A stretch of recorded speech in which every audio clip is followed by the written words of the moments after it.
Joy rooted in hope gives us the strength to defeat the debilitating depression that is connected to the plague of darkness. Joy rooted in hope. Your joy will only be as great as your hope. These three remain: faith, hope, and love, right? It gives us this ability to defeat the debilitating depression that we see in the plague of darkness. And I just declare that over you. Joy rooted in hope that breaks depression. So darkness, biblically and in both Jewish and Christian tradition, represents depression and sadness. Depression and sadness. So the darkness that was experienced during the ninth plague in Egypt was not an ordinary darkness. It wasn't just that, okay, the sun didn't come up today. It wasn't just an eclipse of the sun, and so therefore there was no daylight. No, this was a thick darkness, thick and compact. It was a weighty darkness, okay, that not only blinded the Egyptians, right? It didn't make a difference if you lit a candle, you wouldn't be able to see because there was a tangible thickness to this darkness, right? And not only was there a thickness, it immobilized the Egyptians. Read Exodus 10, 23, and 34. It literally restricted their ability to be able to move. It was like they were restricted. It was like they were in prison. Why? Because God was punishing the Egyptians in Hebrew, midah keneged midah, measure for measure, just like the Egyptians took away the freedom of the children of Israel and enslaved them and restricted their mobility. So God did the same to the Egyptians, and they sat confined in this darkness so that physically and psychologically they themselves experienced the fear and the terror of slavery. What they did to others, they experienced themselves. But darkness, as we said, is associated with depression.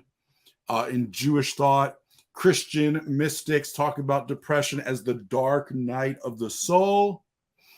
And there's a deep depression that can, like, there's a depression that's so deep that it literally becomes heavy. There's a heaviness, right? Depression, there's a heaviness. It immobilizes you. And that's exactly what they experienced during the ninth plague. So depression can make a person feel trapped, and it can cause emotional, relational, and mental, and even spiritual paralysis. Exodus 10:23, nor could anyone rise from his place. Exodus says no one could rise from his place. That's this idea of this thickness, this weighty, this pressure, right? And what they experience externally is a true and vivid description of what people experience when they experience depression. But we have to understand, right? The plague of darkness type of depression, okay? And I'm not speaking of chemically induced clinical depression, because that is a real thing. There are real chemical imbalances that cause chemical depression, and I don't want people to feel like shame if you or someone you love experienced that, right? But there's a plague of darkness type of depression that is rooted in a despair that comes from purposelessness and hopelessness. And there's nothing worse than losing your purpose, your reason for being, the meaning of life, the meaning of why you're alive, right?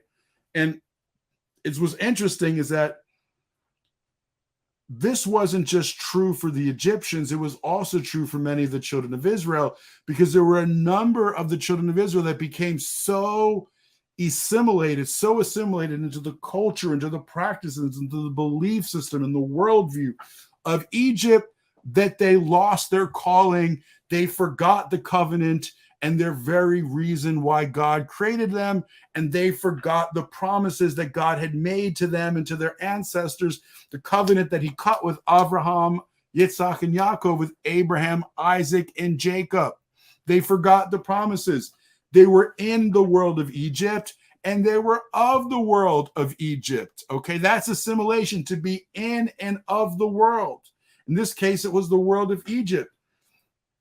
And it is so easy for us to lose our purpose. When you lose your purpose and you lose your calling, that you become an errant soul. You become a lost soul. He wants us not to be lost, but to be found. And so when we lose our passion, because there's no passion without purpose. So when you lose your purpose, you lose your passion. And what's interesting is that according to Jewish tradition, the famous rabbinical commentator Rashi, a lot of the children of Israel died during the 9th plague. So every Israelite who loved Egypt and its material comforts more than the Lord died during the plague, the 3 days of the plague of darkness. Choshek, and you say Choshek. Got to get the Cha in there. Choshek is darkness in Hebrew. So what I'm trying to say is that only those who desired to be redeemed from Egypt experienced the deliverance. Only those who desired it. So we have to desire the redemption. But practically, right, depression can cause us to feel isolated. Part of depression is a sense of disconnection. What's interesting, one of the Hebrew words for joy is connected to the word echad, which means oneness. And what's interesting, echad has the numerical value of, it's connected to the number 22, right? Echad is 13, right? But it's all there is also a connection to, if unity yachad is equals 22, which is connected to echad, right? And so what's interesting is one of the words for unity in Hebrew, oneness, is connected to, from the root echad, which means joy, because joy comes from feeling connected. Depression in part stems from feeling disconnected and isolated. Part of the reason why hell is so bad is that it's complete separation and disconnection. That's hell. That's why community is so important. That's why Hebrews says, don't forsake the assembly of the saints, even more so as you see the day approaching, right? So depression can make us feel like no one cares about us. Makes us feel like no one is concerned about us. And it says in Exodus 10:23, they could not see one another, right? There's this kind of dark place where you can't see the feelings and emotions of other people because you're so hurt and you feel no one sees you as well. In this state of Egypt, they felt uncared for even by the Lord, these children of Israelites, right? Children of Israel. And so they died. Those who died during the 9th plague were those that had lost hope. Hope deferred makes the heart sick. Proverbs 13:12. And Messiah came to restore hope. Messiah came to restore hope in your life. And what is one of the critical things that have kept the children of Israel alive throughout the decades of persecution is because we always maintained hope in God and his promises and in the coming of the Messiah who would change everything. So the Exodus from Egypt involved, both on a national and on a personal level, turning from darkness to light.